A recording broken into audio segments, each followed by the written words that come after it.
Kalau kita punya anak kembar, yang satu namanya Ani, satu namanya Ina.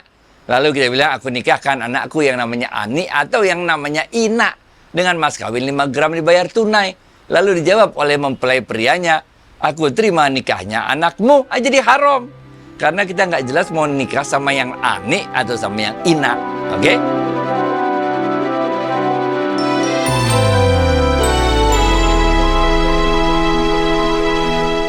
Assalamualaikum warahmatullahi wabarakatuh, sahabat Smart Skill School. Semoga kita semua selalu dalam lindungan Allah Subhanahu wa Ta'ala. Amin.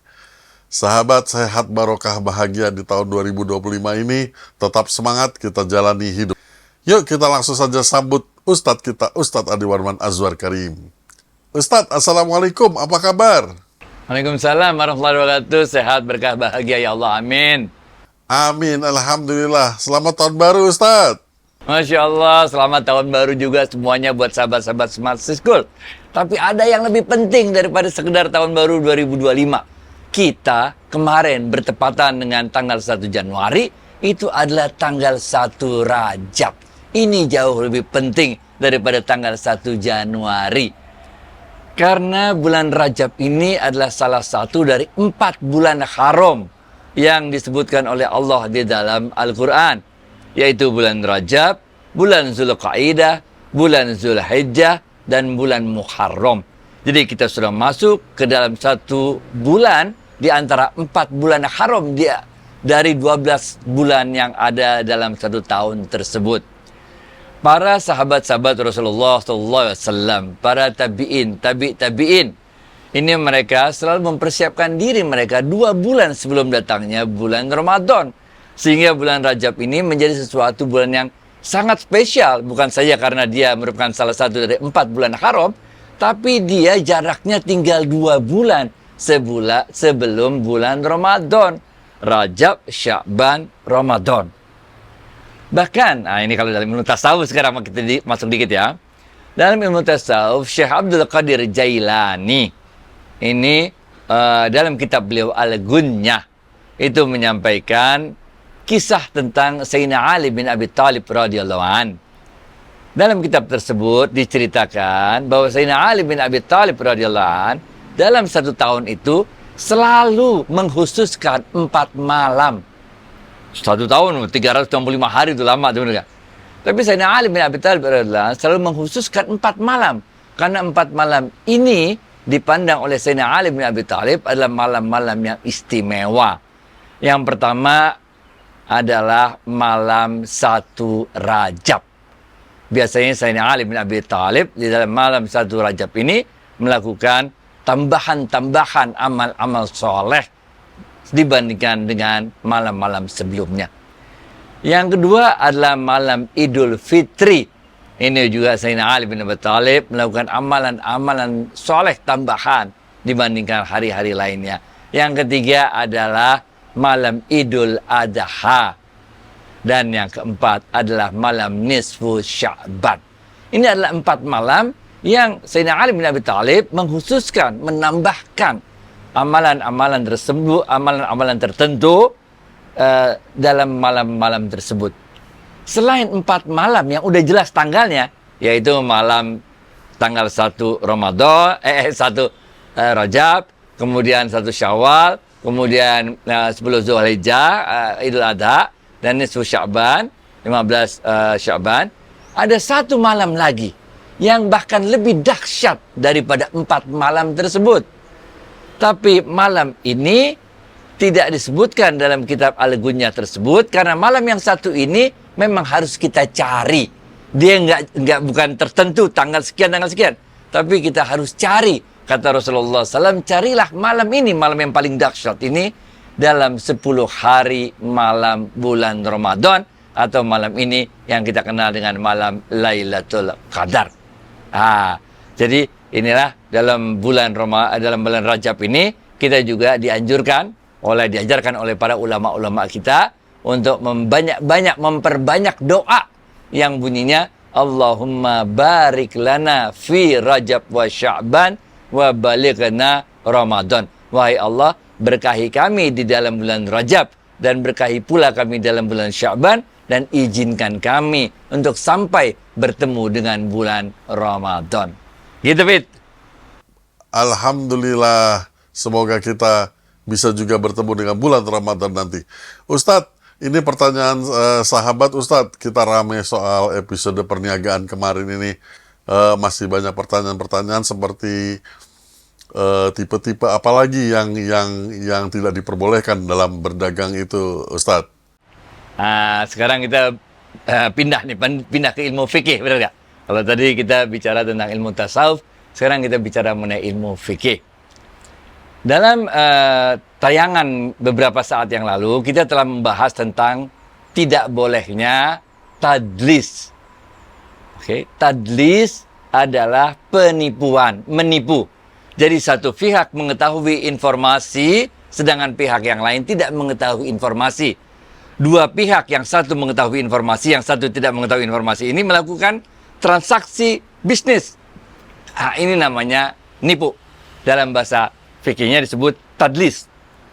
Tadlis ada 4 jenis, yaitu nipu dalam hal kuantitas, mengurangi timbangan, nipu dalam hal kualitas, nyembunyiin cacatnya barang, nipu dalam hal harga, yaitu mengambil keuntungan yang besar karena ketidaktahuan pembeli akan harga pasar. Dan yang keempat, nipu dalam hal waktu penyerahan, yaitu kita menjanjikan menyerahkan barang, padahal kita tahu kita tidak akan mampu menyerahkan barang tersebut pada waktu yang kita janjikan. Itu yang udah kita bahas. Sekarang kita masuk kepada yang kedua. Selain menipu, ada juga yang namanya tagrir atau gharar. Bedanya dengan menipu adalah satu orang yang pihak pertama mengetahui informasi tertentu dan pihak yang satunya tidak mengetahui informasi tersebut. Itu namanya nipu, tadlis.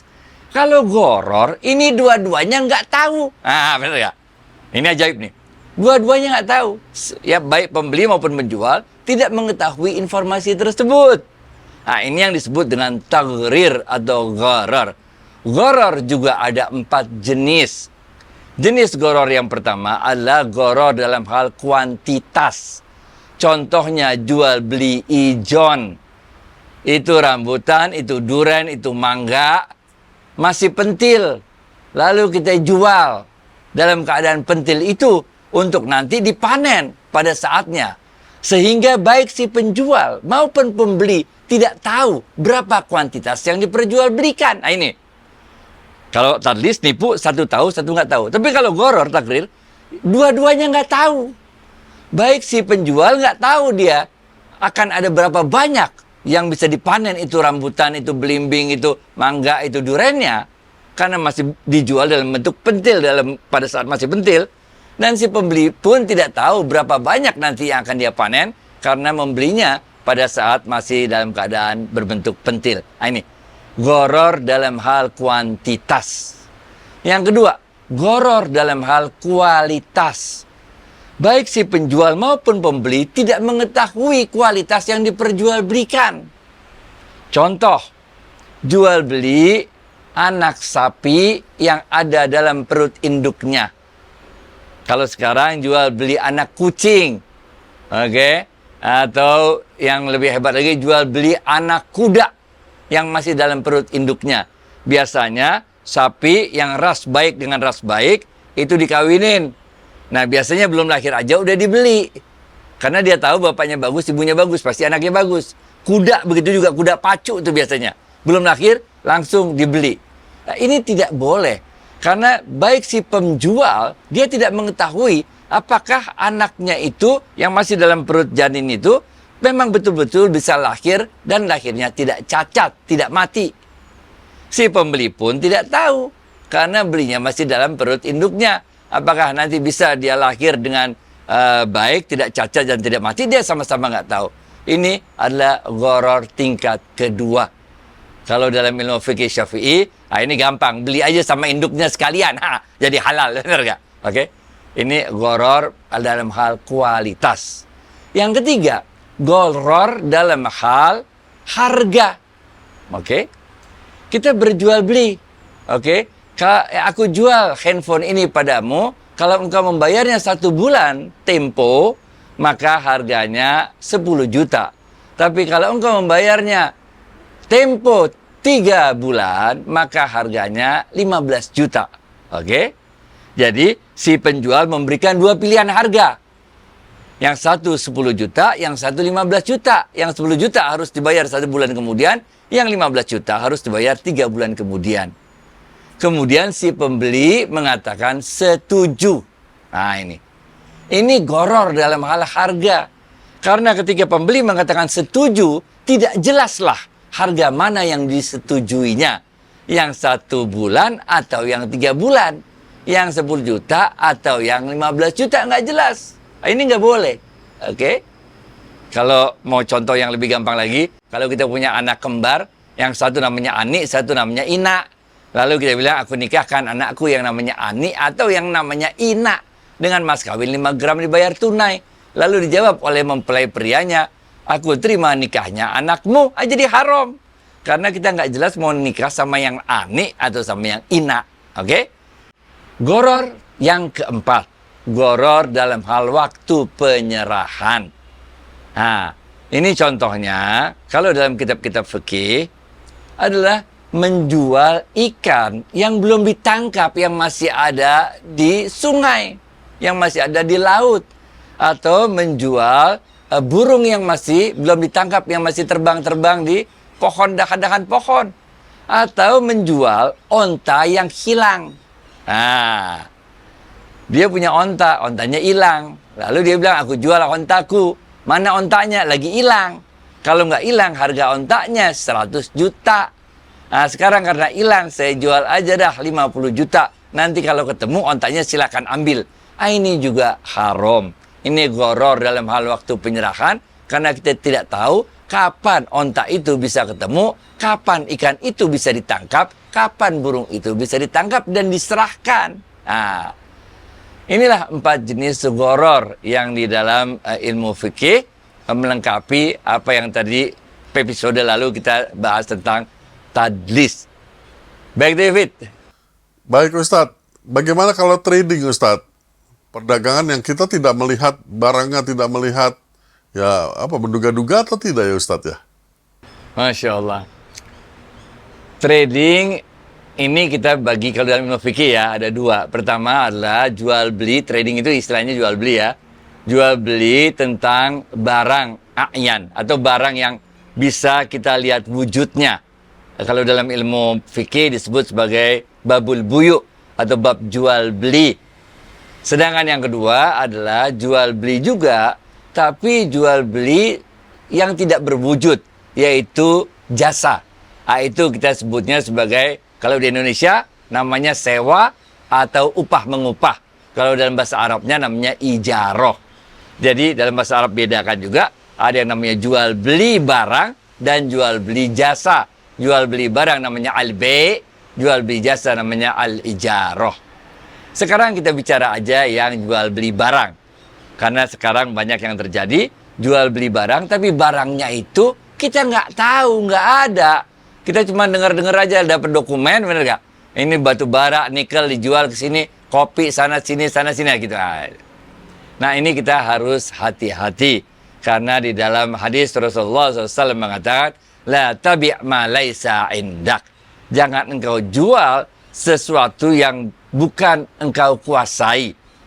Jadi di dalam ilmu fikih, kalau kita jual beli sesuatu itu, maka sesuatu itu harus bisa diserahkan, dipindah tangankan gitu.